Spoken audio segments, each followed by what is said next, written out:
네, 윤석열 대통령이 오전 국무회의에서 간호법 제정안에 대한 거부권을 행사했습니다.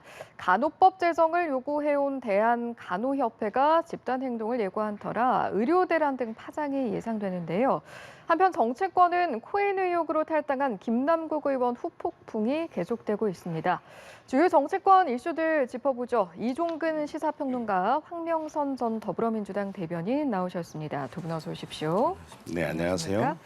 자, 먼저 거부권 행사 이야기부터 해보겠습니다. 양곡관리법에 이어서 이번이 두 번째 거부권 행사였는데 일단 두 분 평가부터 한번 들어볼까요? 이번 결정에 대해서. 네, 안타깝죠. 왜 안타깝냐면 우리나라가 아직도 민주주의의 완성된 단계에 이르지 못했구나라고 생각을 합니다. 민주주의 완성된 단계라 하면 저는 수기 민주주의라고 생각을 하거든요. 즉, 민주주의는 갈등을 안에 내포하고 있습니다. 어떠한 집단도 다 자신들의 어떤 이익이나 자신들의 어떤 뭐 이념이나 자신들의 뜻을 관철시키려고 다 하겠지요. 그러면 서로 사실 이익이 상충될 수가 있습니다. 이번 간호법만 하더라도 그 안에 의료인들의 각각 직역 간에 굉장히 큰 갈등들이 있지 않겠습니까? 그러면 그 중에서 한 그런 그 직능 단체만 위한 그런 법을 만들면 어떻게 되겠습니까? 끊임없이 갈등이 해소되지 아니하고 늘 충돌만 발생하겠지요. 어떠한 법도 사실상 수기 민주주의라는 건 뭐냐면 서로 양보하면서 그 이익 단체들끼리 어떻게 합의를 이끌어내느냐가 정치인들이 할 일입니다. 그런데 지금의 간호법은 어떤 법이냐면 여러 의료 직능 단체들 중에 간호사로 대변되는 그분들의 어떤 이익만을 따로 떨어뜨려서 옹호하는 그런 법안이 되어버렸어요. 그렇게 되면 어떻게 되냐면 나머지 간호조무사랄지 또는 또 의사라든지 한의사라든지 기타 다른 제 집단의 불만과 갈등이 증폭될 수밖에 없는 법안이거든요. 그러면 무엇이 옳다 그르다라고 끝까지 평행선을 하기 전에 저는 여야 모두 그 직능단체의 어떤 양보를 이끌어내는데 여야가 손을 잡아야 되는데 문제는 그렇지 않다는 거죠. 지금 이 법이 만약에 통과되지 않으면 간호사들이 지금 집단 행동을 한다고 하지만 그러나 이 법이 통과되면 어떻게 되죠? 지금 단식 투쟁을 하고 있는 간호조무사협회 회장이라든지 간호조무사들은 아마 또 파업을 할 겁니다. 또 의사들도 역시 마찬가지입니다. 이게 아니면 이거다라는 식의 법안은 사실상 문제가 있다는 거예요. 그렇기 때문에 지금 법안을 거부권을 행사를 한 것으로 저는 이해가 갑니다. 그러면 어쨌든 이것을 비난할 게 아니라 그러면 제 집단의 그런 이해 상충을 어떻게 조정할 것이냐 여기에 초점을 맞춰야지 어떤 특정 직능 단체를 자신의 어떤 편으로 편가르기를 하는 그런 식의 어떤 입법 제정은 아직 우리나라가 수기 민주주의가 제대로 정착되지 못했다는 그런 반증에 불과하다는 생각입니다. 예, 애초에 좀 더 소통과 절충점을 내는 게 좀 필요한 사안이었다라고 보신 것 같은데 이번 결정 좀 어떻게 바라보셨는지 여쭤보겠습니다. 집권 여당에서 대통령한테 거부권을 요청했고 오늘 국무회의에서 방금 전에 거부권을 의결을 했는데요. 참담합니다. 대통령과 집권 여당의 가장 큰 역할의 핵심은 사회 갈등들을 조정하고 합의해내고 국민의 이익을 대변하는 거거든요. 각 분야의 모든 서로의 단체나 입장들이 이 시대 정신에 맞게 그게 맞는지 이런 입장에서 판단을 해야 되는데 서로에 대한 여러 가지 의견들이 다 있을 수 있습니다. 집권 여당과 대통령은 이 사회적 갈등과 조정들을 합의해내는 최고 책임자 집권 여당의 책임이거든요. 간호법은 지난 그 대통령 후보 시절에 윤석열 대통령 후보 시절에 1월 11일 날 지난해 1월 11일 날 간호인들과 간담회를 통해서 하겠다라고 말씀을 하셨어요. 그리고 지난해 1월 24일 날 원희룡 지금 국토부 장관께서 정책본부장을 했습니다. 대통령께서 약속 지키겠다라고 말씀을 드렸어요. 공직선거법 250조에 보면 허위사실 유포하면은 범죄 행위로 책임을 묻게 돼 있습니다. 지금은 그러면 과거에 대통령 후보 시절에 대통령 당선되기 위해서 간호인들을 하고 간담회를 통해서 허위 사실을 유포한 거거든요. 이래서는 안 됩니다. 이제 대통령과 집권 여당은 이 거부가 아니라 국민 통합의 시대로 가야 됩니다. 참담합니다. 공약을 이야기해서 그 공약을 대통령에 대해서 실천하지 못했을 때 그 공약을 이야기했다. 공약집에 실리지도 않은 그런 약속은 허위 사실이다. 이건 법적으로 조금 과도하게 지금 말씀을 하신 것 같고요. 두 번째 말씀하셨듯이 갈등 조정 맞습니다. 그런데 문제는 이겁니다. 시대에 맞게라고 표현하셨지만 이 법안은 열린우리당 시절에 김선미 의원인가요? 간호사 출신의 김선미 의원이 아주 똑같은 내용을 그 당시에도 사실 입법화하려고 했어요. 지금 간호사협회에서 이야기하는 건 시대가 달라졌으므로 이 생활 의료라든지 뭐 이런 돌봄이라든지 이런 또 그 노인 복지라든지 이런 측면에서 고령화 사회이기 때문에 이 법을 한다고 하지만 똑같은 상황이 열린 우리당 시절에서 있었다는 거예요. 이건 뭐냐면 그건 사실 이유 핑계에 불과하지 그 당시부터 이건 간호사들의 어떤 이익을 추구하기 위해서구나라는 거를 대변하는 것이고요. 저는 간호사분들의 그런 권익이라든지 또는 지금의 처한 현실, 태움 같은 그런 간호 인력이 너무나 사실 열악해서 간호사들의 어떤 고충, 저는 충분히 담아내야 된다고 생각을 합니다. 그렇지만 그럼에도 불구하고 자신들의 이익을 위해서 그렇다고 해서 간호조무사는 뭐 고졸 이하만 한다든지 이런 식의 타 이익단체에 대한 그런 폄하라든지 이런 거를 뭐 획책하면서 자신들은 의사에 대해서는 약자다. 이런 식의 그 관철을 하려고 하는 것 자체가 특정 이익, 그러니까 자신들의 이익만 추구하려고 한다는 것이에요. 그러니까 저는 민주당도 사실 간호사법과 관련돼서는 다른 이익단체들의 의견을 확실히 들었느냐. 그래서 그들의 어떤 이해를 구했느냐. 구하지 아니하고 간호사들의 이익만을 추구했느냐에 대해서 묻고 있는 거거든요. 이 부분과 관련돼서 좀 오해가 있는 듯해서 정정해서 말씀드리면 지난해 4월 그 국민의힘의 최현희 의원이 간호사 출신입니다. 그분이 국회에서 발언을 했죠. 간호사법에 대한 필요성. 지금 간호사법에 대한 핵심은 서로에 대한 다양한 의사와 간호조무사 그리고 간호사 서로에 대한 이해관계에 대한 충돌에 대한 문제로 우리 국민들은 보는 게 아니라 실질적으로 국민에 대한 건강에 대한 역할에 대해서 어떻게 하는 것이 맞는가라는 것이죠. 전 세계 90여 개국에서 간호법을 제정해서 지금 하고 있습니다. 국민의힘의 최현희 의원이 제안을 했고 그리고 지난 5월에 보건복지위 상임위에서 여당의 제안으로 토의가 됐고 논의가 되었어요. 그 사이에 그 법사위에 그 안건이 올라갔는데 9개월 동안 법사위원장이 국민의힘의 위원장입니다. 9개월 동안 여기서 묵혔어요. 그리고 올 2월 달에 본회의에 회부돼서 통과가 됐는데 그동안 집권 여당으로서 간호법에 대해서 대통령 후보 시절부터 정책본부장부터 하겠다라고 약속을 했는데 그동안 이렇게 1년 넘게 이렇게 끌다가 지금 와서 거부권 행사해 주세요 대통령님 이렇게 요구하는 이 집권 여당의 태도 저는 이거 옳지 않다라고 봐집니다. 실질적으로 간호분들의 이 간호법의 이 내용을 보면 간호 인력에 대한 양성, 간호 선생님들에 대한 처우 개선, 그리고 지역사회에 대한 돌봄 체계, 여러 가지 이렇게 의료 지원 체계들이 좀 이렇게 촘촘하게 설계가 되어 있습니다. 제가 논산시장을 3선을 했어요. 우리 지역이 도농복합도시인데 현실적으로 의사 한 분을 공고를 했는데도 불구하고 몇 억을 주고 공고를 했는데도 아직까지 못 구했습니다. 그만큼 농촌 지역 같은 경우는 굉장히 어려운 여건이거든요. 고령화돼 있고 병원이나 의원에 나오기 어려운 어르신들을 위해서 간호분들이 방문 간호 서비스를 하고 있고 그리고 보건진료소장을 실질적으로 의사가 하는 게 아니라 간호사분들이 하고 있어요. 이걸 법제화해서 촘촘하게 간호분들이 돌봄과 지역사회에서 헌신할 수 있도록 역할을 해야 되는 거거든요. 코로나 우리가 3년 동안 우리 간호사분들 천사 같은 분들을 그 반창고 붙이면서 이 피부가 올라오는 그런 안타까운 사연들도 우리가 현장에서 보지 않았습니까? 간호사법은 이 개인의 서로 의료인들끼리의 서로 이해관계에 대한 충돌 이런 문제로 살필 게 아니고요. 국민 건강에 대한 서비스를 어떻게 우리가 제도적으로 법률적으로 보완해서 만들 것인가 이런 취지에서 저는 봐야 된다라고 봐져요. 그런 의미에서 저는 필요하다고 봐지는 거죠.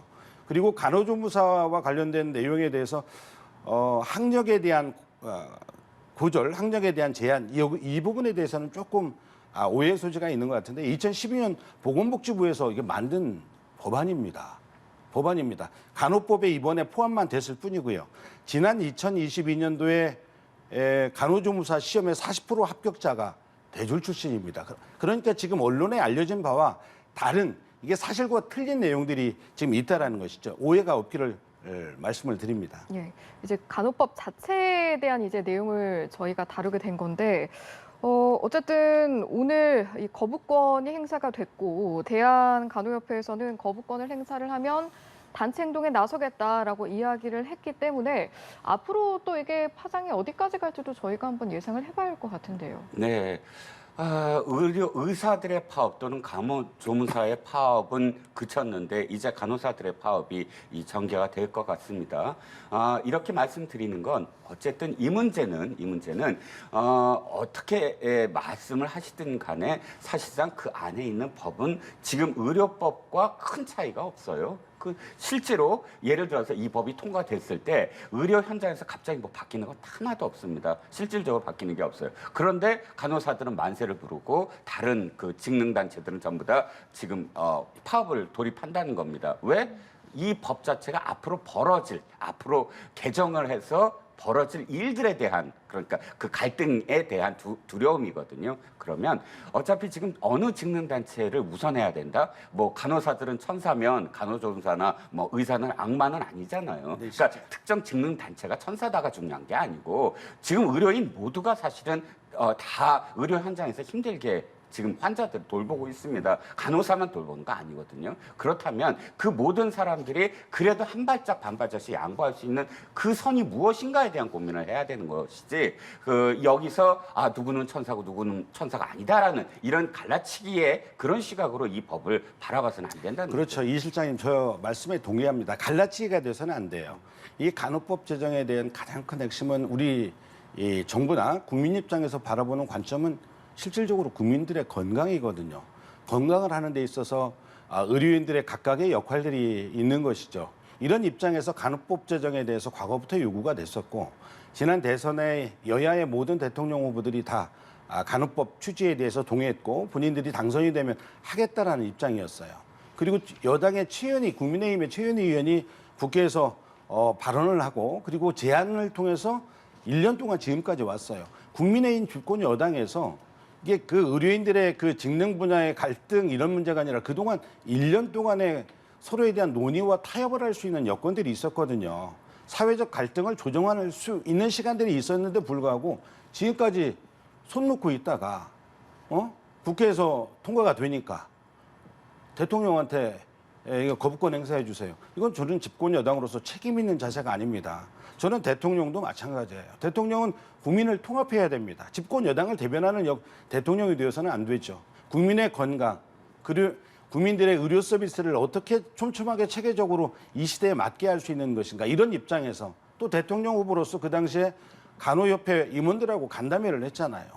지도자면은 약속을 지켜야죠. 공약책에 안 들어갔다라고 해서 공약이 아니다. 저는 이것은 아니라고 봅니다. 여러 직능단체나 사회단체의 간담회를 통해서 계속해서 약속을 하는 거거든요. 대통령 후보로서 약속하는 자체가 이게 약속입니다. 책임 있게 행동을 해야 되는 거거든요. 우선 공약집이 안 들어갔다 해서 이게 공약이 아니다. 이렇게 얘기하는 것은 저는 옳지 않고요. 지금도 1년 동안 방기했던 국민의힘의 그 집권 여당의 사회적 갈등 조정, 지금 오늘 대통령께서 거부권 행사를 했는데요. 앞으로 더욱더 극심한 혼란들이 야기될 겁니다. 지금이라도 집권 여당으로서 대통령으로서 이런 부분에 대해서 빨리 통합할 수 있는 새로운 대안들을 제시하고 그렇게 만들어내야 된다. 이렇게 말씀을 드립니다. 네. 대변인 말씀에 저 공감합니다. 어떤 분의 공감을 하냐면 대통령과 이 정부와 또 집권 여당이 얼만큼 정말 갈등 조정에 더 힘썼느냐. 충분하지 않았다라는 점에서는 제가 공감을 합니다. 하지만 공약집 부분은 이렇게 생각을 해요. 어떤 부분이냐면 간호사들을 앞에서 간호법과 관련해서 내가 하겠다라는 표현이 마치 다른 직능단체의 어떤 이익을 도외시한 채 당신들만을 위한 법을 내가 제정하겠다. 거기에 힘쓰겠다. 이 말은 아닐 겁니다. 세상에 어떤 대통령이 그 전체 갈등을 조정하지 않고 다른 그런 직능단체 의견을 들어보지 않고 또 다른 직능단체에 설득을 하지 않고 되고 또 그 법을 제정하려면 간호사들도 양보를 해야 되는 그런 모든 과정들을 전부 도외시한 채 간호사법을 한다 그러면 그 간호사들만을 위한 어떤 법을 만들어야 되느냐? 그건 아니거든요. 그리고 또 한 가지 최현희 의원은 계속 말씀을 하시지만 최현희 의원은 어쨌든 간호사 출신입니다. 그래서 간호사들의 이익을 대변하기 위해서 사실은 여당이다 야당이다 뭐 민주당과 국힘이다를 더 벗어나서 자신의 어떤 그런 그 행위를 한 것이고요. 거꾸로 얘기하면 그럼 민주당의 신현영 의원 있지 않습니까?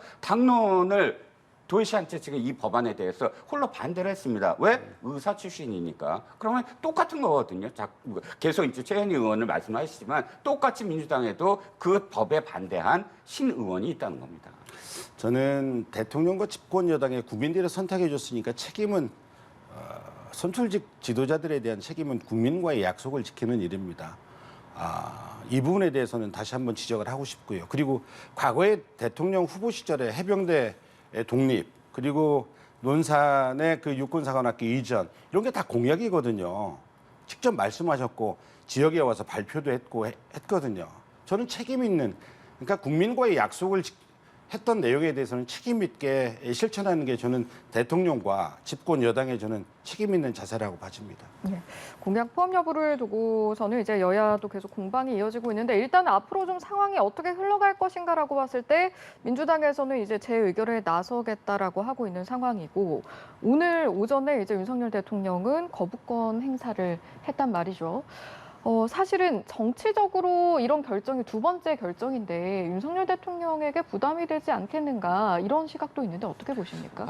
앞으로가 이제 문제겠지요. 저는 두 법안, 양곡관리법과 이번 그 간호법과 관련해서는 충분히 그러니까 그 제의를 요구할 만한 사안이다. 양곡관리법은 제가 이 코너에서 계속 말씀을 드렸지만 지금까지 수매하지 않았느냐? 작년에 그 쌀이 넘쳤는데 그렇다면 그 쌀을 수매한 돈을 투여하지 않았느냐? 투여했어요. 투여했고 충분히 샀습니다. 그런데 이 법안은 어떤 법안이냐면 매번 사라는 거예요. 무조건 사라는 거예요. 조건 없이 무조건 쌀이 과잉 생산되면 뭐 그 법을 통해서 정부가 무조건 사라는 겁니다. 이건 반시장적이에요. 다시 말씀드리지만 그러면 농민들이 어떻게 되겠습니까? 분명 모두 다 쌀을 그냥 생산할 거예요. 다른 경쟁적인 어떤 공부 그다음에 뭐 앞으로의 어떤 이 미래를 바라보는 어떤 농작물 이거 할 필요가 없어요. 왜? 정부에서 무조건 사주니까요. 무조건 사준다는 것 자체가 사실상 앞으로의 농업에 굉장히 큰 어떤 악영향을 미친다는 겁니다.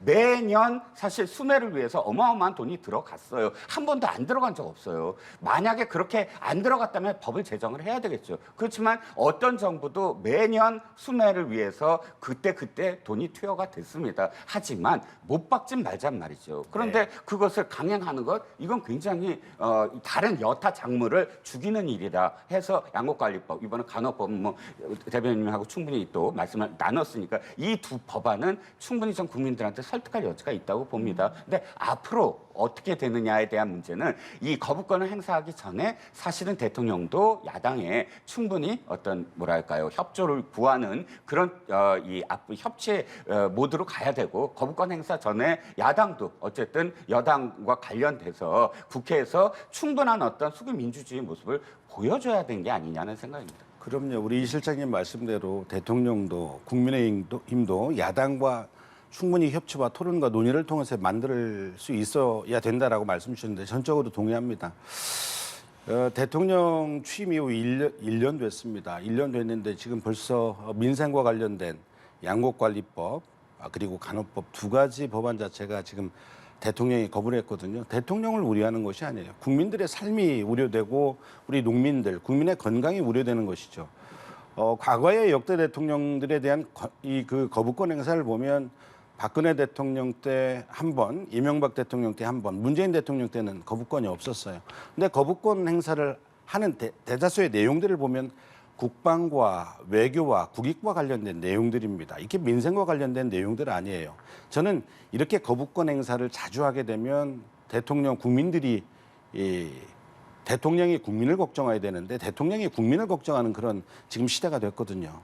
앞으로 이렇게 거부가 아니라 국민을 통합하고 야당과 대화하고 여야가 함께 머리를 맞대서 국민의 민생을 살필 수 있도록 민생 거부하지 않도록 그렇게 해주시기를 간곡하게 바랍니다. 정치적 부담이라는 관점에서 이제 두 분과 이야기를 나눈 건데 한 보도에서는 이제 이런 정치적 부담이 거부권 행사 두 번에 이제 실린다라고 봤을 때 대통령실 일각에서는 이게 민주당이 간호법을 처리한 것 자체가 그런 걸 염두에 둔 게 아니냐 이런 시각도 있는 것 같더라고요. 아니 전혀 그렇지 않죠.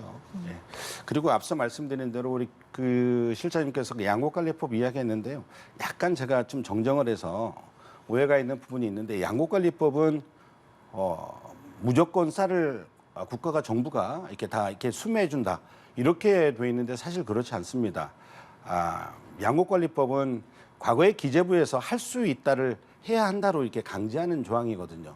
다만 여야가 여당이 함께 하질 않아서 김진표 국회의장께서 제안한 내용들이에요. 여야 서로 의견을 모아가지고 이 쌀값이 폭락했을 때 그리고 쌀 생산량이 과도하게 많았을 때 그렇게 한시적으로 정부가 국가가 수매해 줄 수 있도록 한 것이죠. 그러니까 과거에 3% 5%에서 5% 7%로 이렇게 확대했거든요. 과거보다 정부가 수매해 주는 그런 양들이 오히려 더 강화된 완화된 거예요. 그러니까 무조건적으로 쌀을 정부가 농민들의 쌀을 무조건 매입해 준다, 수매해 준다라는 그런 법안이 아니에요. 이게 원초적으로 보면 1995년도 우루과이 라운드 때 그 세계 무역 기구에서 우리나라 그 개방을 해달라고 요청을 했잖아요. 그때 결국 농민들의 그 안타까운 그 희생과 헌신이 있지 않았습니까? 쌀 수입 40만 톤 무조건 해야 된다. 우리가 지금 남는 게 한 30만 톤이거든요. 그때 농민들의 그런 양보와 헌신, 뭐 자동차나 그다음에 IT 산업 수출을 해야 되니까 국가 차원에서는 굉장히 도움이 되죠. 그런 의미에서 농민들이 헌신하고 이해를 했기 때문에 국가 차원에서 할 수 있도록 법과 제도로 좀 보완해서 양곡관리법으로 만들자라는 거였거든요. 무조건 수매해 주는 게 아닙니다. 알겠습니다. 자, 정치권에서 뜨거운 감자라고 하면 뭐 오늘 거부권 행사도 있지만 사실 김남국 의원 탈당 여파를 저희가 빼놓을 수가 없을 것 같습니다. 탈당을 결정을 하고 어제 행보를 좀 보면 유튜브에 출연을 했어요. 좀 여러 가지 이야기가 나왔는데 일단 어떤 내용들 나왔는지 좀 정리해 볼까요? 네, 가장 눈에 띄는 게 첫 번째는 이겁니다.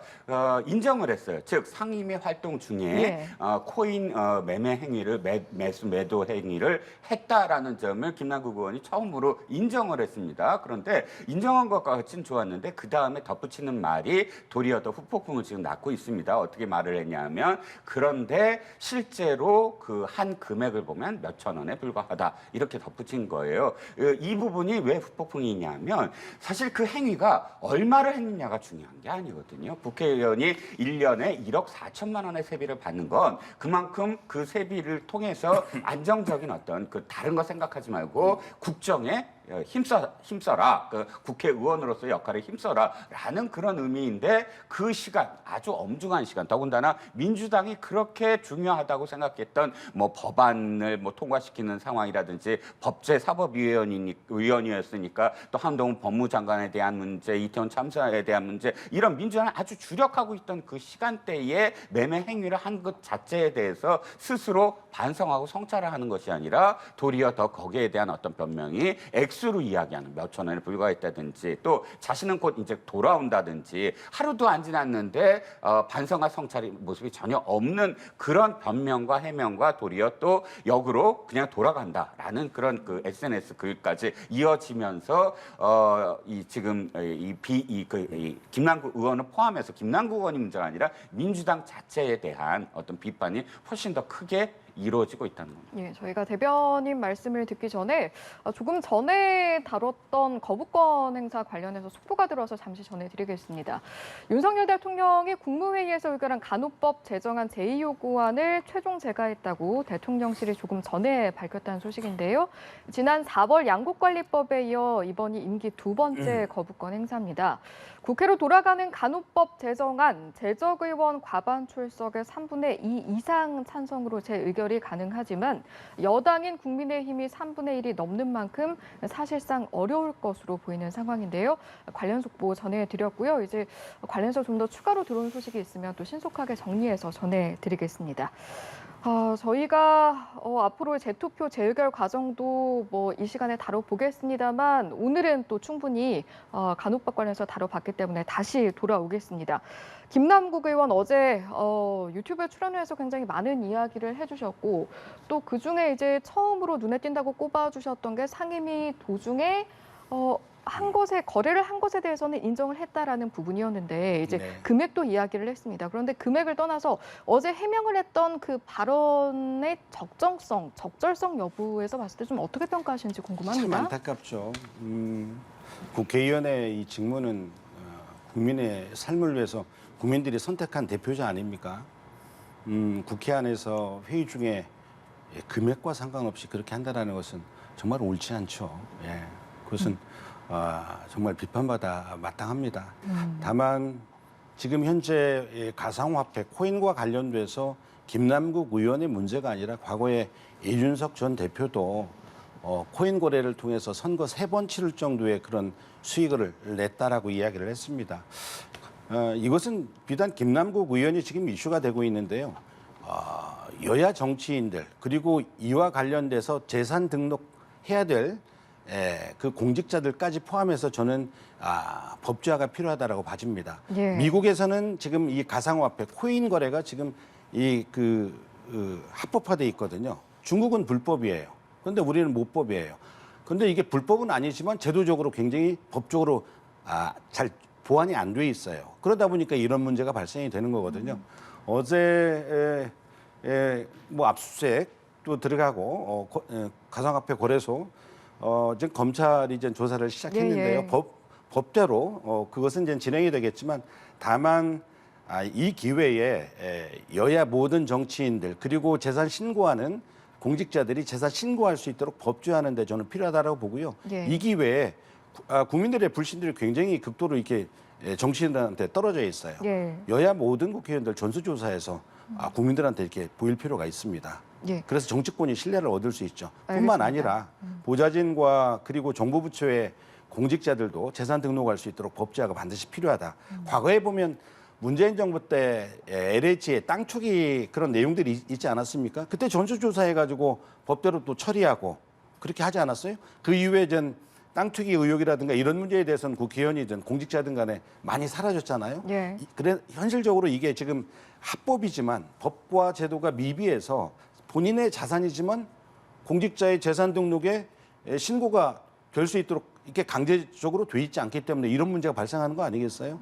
그래서 이번 기회에 좀 모든 정치인들이 이 전수조사를 통해서 공직자까지 포함해서 가상화폐, 코인까지 재산 등록할 수 있도록 그렇게 법제하는 게 저는 반드시 필요하다. 이렇게 예. 말씀을 드립니다. 전수조사 이야기 나온 김에 이제 어제 김기현 대표, 이재명 대표가 좀 설전을 벌이면서 마지막엔 이재명 대표가 전수조사 이야기도 좀 꺼낸 것 같던데 어떻습니까? 여야 의원 보좌관 막론하고 이런 대규모 범위의 전수조사가 실제로 가능하겠습니까? 자, 일단 전수조사를 외치는 사람이 누구냐는 거예요. 제가 보기에는 이겁니다. 예.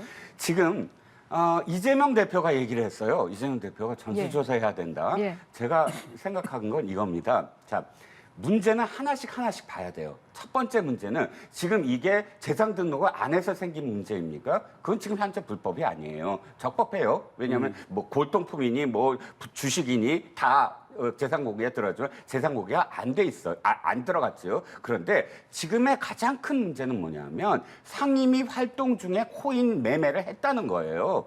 그게 가장 큰 문제입니다. 이건 국회의원의 품위 문제예요. 이건 국회의원직을 계속 할 수 있느냐 없느냐까지도 국민들이 얘기하는 문제거든요. 전수조사는 그 다음 얘기고요. 자, 그렇다면 우리가 어떤 이슈가 있을 때 그 이슈에서 교훈을 얻어야 되잖아요. 교훈을 얻는 가장 큰 방법이 뭐냐면 바로 신상필벌. 이게 잘못했으면 벌을 줘야 돼요. 그 벌을 누가 주느냐? 일단 그 정당에서 벌을 줘야 되죠. 그래야 이 문제가 그 다음에 그 법을 합당하게 주었을 때 그 당에서 야, 그 다음에 이제 우리 다 전수조사 해보자 라고 한다면 그 여타 당에서 알겠습니다. 그 해봅시다. 이렇게 돼요. 그런데 지금 어떻게 됐습니까? 의원총회 하기 2시간 전에 탈당을 해버렸어요. 그래갖고 저 실질적으로 자료도 하나도 안 내고 자료 안 낸 건 그 당에서의 얘기입니다. 이소영 의원이 자료 하나도 안 냈어요. 우리가 조사할 수가 없어요라고 얘기를 했습니다. 그러면 자료를 냈다고 또 유튜버에서는 얘기했다고 하더라고요. 자료 냈다는 게 대형 화면에 그냥 한번 봐라 이거였다고 합니다. 기타 자료 하나도 내질 않았어요. 그런 상태에서 2시간 전에 탈당을 했습니다. 그런데 이 당이 어떻게 했습니까? 당대표가 아이고 민주당 의원이었던 김남국 의원이 이렇게 된 거 사과드립니다. 과거형으로 돌려버렸어요. 2시간 전에 탈당한 사람을 인정해버린 거예요.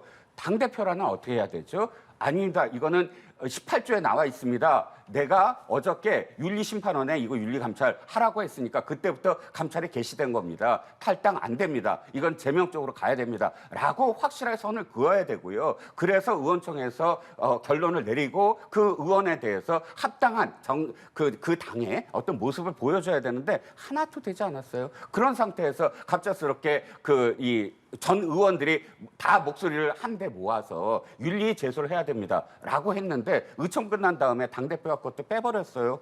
그런 상황에서 기자가 물으니까 전수조사해야 됩니다. 이건 합당하지 않죠. 자신의 당의 문제를 제대로 처리한 다음에 남의 당 얘기를 해야지. 지금 상황은 어떤 상황이냐면 누가 더 겨무든 그런 동물이냐를 놓고 그냥 이렇게 진흙탕으로 함께 들어가자라는 식으로밖에 안 보이는 거거든요. 제가 여기에 대해서 이소영 의원이 그 자료를 하나도 제출하지 않았다라는 내용에 대해서는 좀 정정을 하고 싶어요.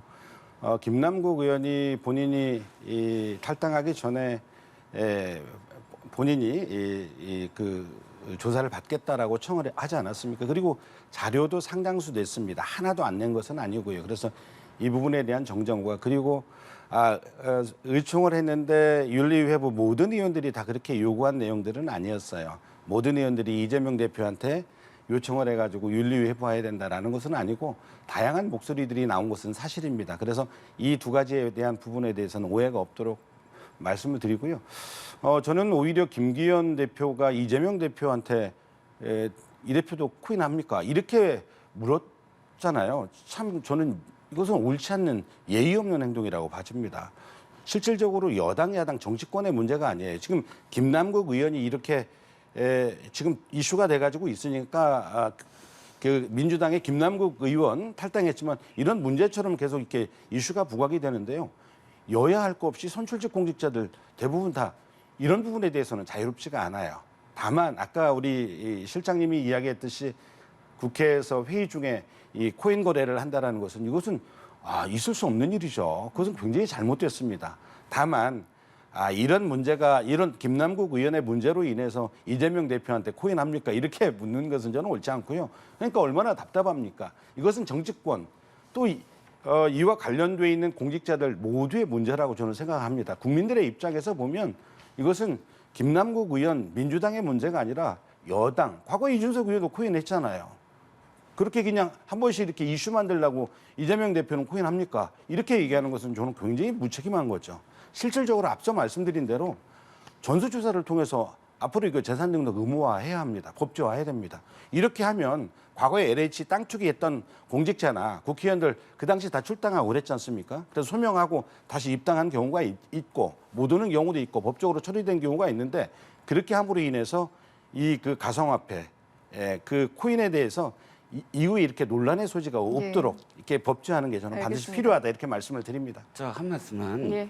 그러면 이준석 대표를 자꾸 말씀을 하시는데 김기현 대표와 이준석 대표가 한 번이라도 가상화폐 특정 업체에 대해서 거기에 그 점에 대해서 이권과 개입된 그런 발언을 한 적이 있습니까? 아니죠. 한 번도 없습니다. 그런데 지금 이재명 대표는 후보 시절에 했습니다. 어떻게 표현했냐면 지금 P2E 그러니까 play to earn, 즉 게임 속에서 돈을 버는 그런 지금 게임이 우리나라에서 안 됩니다. 사행성 게임으로 분류가 돼서 외국에서 합니다. 그때 이재명 후보가 뭐라고 했냐면, 자, 세계적인 트렌드를 우리가 그 다 P2E입니다. P2E 안 하게 되면 쇄국이 됩니다. 이렇게 표현을 했어요. 그러자 어떻게 됐냐면 그 다음날 위믹스가 상당히 가격이 올라 버립니다. 이건 무슨 얘기냐면 그 발언만이 아니에요. 1월 19일 발언과 1월 27일 발언과 계속 특정 그러니까 그 업종과 관련된, 그러니까 가상화폐 속에서의 게임과 관련된 발언들이 있었습니다.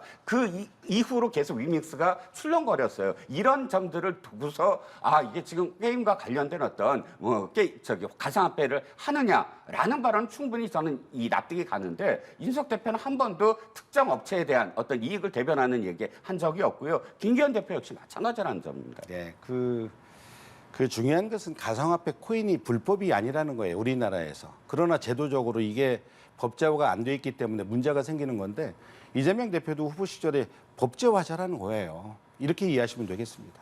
알겠습니다.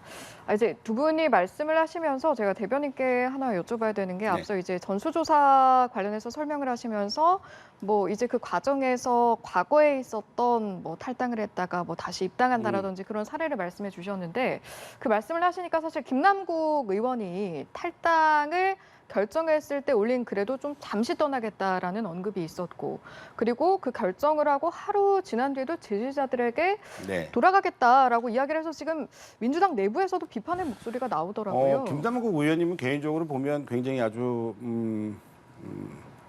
성실한 사람이었어요. 제가 볼 때. 예. 그리고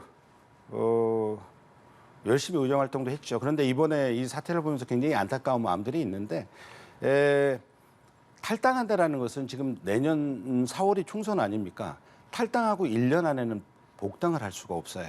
그러니까 본인이 탈당했다라는 것은 내년에 총선에 실질적으로 민주당으로 출마를 할 수가 없어요. 그러나 당을 사랑했던 많은 분들, 지지했던 많은 분들한테 그런 마음의 본인의 표현이라고 저는 이렇게 이해를 하는 거거든요. 실질적으로 보면 김남국 의원의 탈당은 실질적으로 다음 총선에 출마는 굉장히 어려운, 불가능한 그런 상황이라고 저는 결단했다라고 봐집니다. 도의적으로 굉장히 큰 책임을 졌다. 이렇게 말씀을 드릴 수 있죠. 실질적으로 총선을 다시 나올 수 없기 때문에 민주당 이름으로 나올 수가 없죠. 돌아간다라는 표현 자체, 어쨌든 민주당에 돌아간다라고 지지자들에게 말을 한 건데 그거 자체는 문제가 되지 지금 현행 않는다? 당원당 교상이 1년 이내에 복당이 안 됩니다. 그러나 지지해줬던 많은 사람들을 위해서 그런 마음의 표현, 그런 안타까운 마음들을 함께 나눴다라고 저는 이렇게 봐요. 이제 대변인의 의견을 들어봤고요. 민주당 내에서 다른 의원들 분위기는 좀 어떻게 체감하고 계신지 궁금한데, 들어보니까 뭐 유정수 의원은 소명 끝나기 전에 우리끼리 사냥하지 말자라는 언급도 했고, 황운하 의원은 검찰이 사냥 감정한 뒤에 수사권 남용한다, 이렇게 어떻게 보면 좀 옹호하는 발언을 한 것 같던데 기류가 어떻습니까 지금? 전체적으로 보면 당의 목소리는 다양성이 있어야 되거든요. 그만큼 민주정당이라고 볼 수가 있죠. 굉장히 건강한 것이죠. 저는 이렇게 봐집니다. 오히려 그런 측면에서 국민의힘이나 대통령실, 집권 여당 보면 막 그냥 일체화돼 있잖아요. 다양한 목소리가 안 나오잖아요. 저는 그런 의미에서 당이 혁신하고 쇄신하는 민주정당으로서 이렇게 성장하고 있다라고 봐지고요. 황운하 의원이 이야기했던 검찰과 관련된 내용, 과거에 1년 전에 이 사건이 검찰이 법원에다가 그 가상화폐 지갑에 대한 이 압수에 대해서 했는데 2번이나 기각되지 않았습니까? 그리고 최근에 불거지고 이러한 여건들, 정황들을 봤을 때 그렇게 이야기를 하는 것이라고 봐지고요. 유정주 의원 같은 경우는 우리 당이 이럴 때일수록 단합하자. 그렇죠. 당이 어려울 때일수록 한 목소리 내고 함께 해야 되는 목소리도 저는 필요하다라고 보고요. 또 쇄신할 수 있는 좋은 다양한 지적과 또 비판도 있을 수 있습니다. 우리 당이 그만큼 민주당이 건강하다라는 저는 증거라고 봐집니다.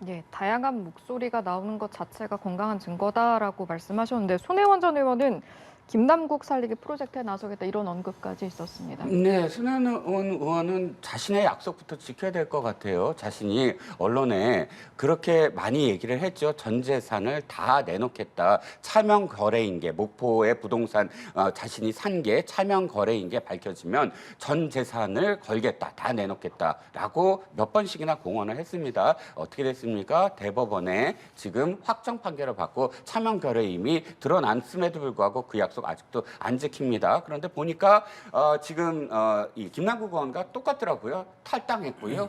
그다음에 복당한다고 했고요. 또 이런 어떤 나의 의원직을 걸겠다, 전 재산을 걸겠다 이렇게 그 당시에도 했고 또 김남국 의원도 마찬가지입니다. 이것이 어떤 의미를 갖는다, 전 별 그렇게 의미를 부여하고 싶지는 않은데 다만 저는 민주당 좀 안타까운 건 쇄신이라고 말씀하셨지만 역으로 가장 최악의 상황이다. 지금 김남국 의원을 그렇게 옹호할 상황이냐? 더군다나 옹호한 분들은 전부 다 철험에 소속된 분들이더라고요. 보면 손혜원 전 의원도 사실 열린민주당을 처음 만들었고 한 걸 보면 철험회와 연관이 있고 또 황운하 의원 등등 여러 의원들 다 철험회에 소속되어 있고 지금 이 민주당 일각에서 철험회 해체해야 된다라든지 이런 목소리에 대해서 아마도 자신들의 어떤 그런 조직을 살리기 위해서 그런 발언을 했는지는 모르지만 그러나 진짜 쇄신과 혁신을 하려면 김남국 의원에 대한 이 교훈을 제대로 이번에 갖고 그다음에 청년 정치인들에 대한 새로운 어떤 이미지를 만들어 나가야지 지금 586에 대한 지금 굉장히 큰 이 반감이 있는데 586을 대체할 청년 정치인마저도 김남국 의원이나 장경태 의원이나 마저도 저런 사적 이익을 도모하는 그런 국회의원의 모습으로 남아있을 때 민주당의 미래가 있겠느냐. 차라리 여기서 혁신하려면 비판을 해야지 옹호를 한다? 저는 그게 혁신인지 모르겠어요. 알겠습니다. 여기까지 듣고 마무리하겠습니다. 오늘 이 시간은 이종근 시사평론가 황명선 전 민주당 대변인 두 분과 함께했습니다. 고맙습니다. 감사합니다.